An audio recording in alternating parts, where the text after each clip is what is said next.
NEET പരീക്ഷാ ക്രമക്കേടിൽ NTA-ക്കെതിരെ നിർണായക തെളിവുകൾ. ചോദ്യപേപ്പറുകൾ ചോർന്നത് നാഷണൽ ടെസ്റ്റിംഗ് ഏജൻസിക്കുള്ളിൽ നിന്നാണെന്ന് കണ്ടെത്തൽ. ചോദ്യക്കടലാസ് തയ്യാറാക്കിയവരും പരിഭാഷകരും CBIയുടെ നിരീക്ഷണത്തിലാണ്. നാഷണൽ ടെസ്റ്റിംഗ് ഏജൻസിക്കുള്ളിൽ നിന്ന് 2 സെറ്റ് ചോദ്യപേപ്പറുകൾ ചോർന്നുവെന്നാണ് CBI കണ്ടെത്തൽ.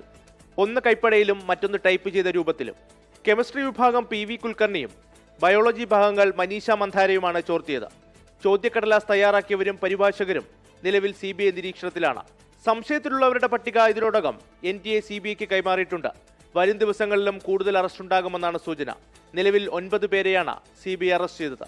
പിന്നാലെ നിലവിലുള്ള ചോദ്യപേപ്പർ നിർമ്മാണ സമിതിയെ പൂർണ്ണമായും ഒഴിവാക്കാനും NTA തീരുമാനിച്ചു. അതേസമയം കഴിഞ്ഞ വർഷവും ചോദ്യപേപ്പർ ചോർന്നതായി CBI സംശയിക്കുന്നു. രാജസ്ഥാനിൽ അറസ്റ്റിലായ BJP നേതാവ് ദിനേശ് വിവാളിന്റെ കുടുംബത്തിലെ 5 പേർക്ക് കഴിഞ്ഞ തവണ നീറ്റിന് ഉയർന്ന മാർക്ക് ലഭിച്ചിരുന്നു. +2 ശരാശരി മാർക്ക് മാത്രമുള്ള ഇവർക്ക് നീറ്റിൽ ഉയർന്ന സ്കോർ കിട്ടിയതിനെ കുറിച്ചാണ് നിലവിൽ അന്വേഷണം പുരോഗമിക്കുന്നത്. 24 ഡൽഹി.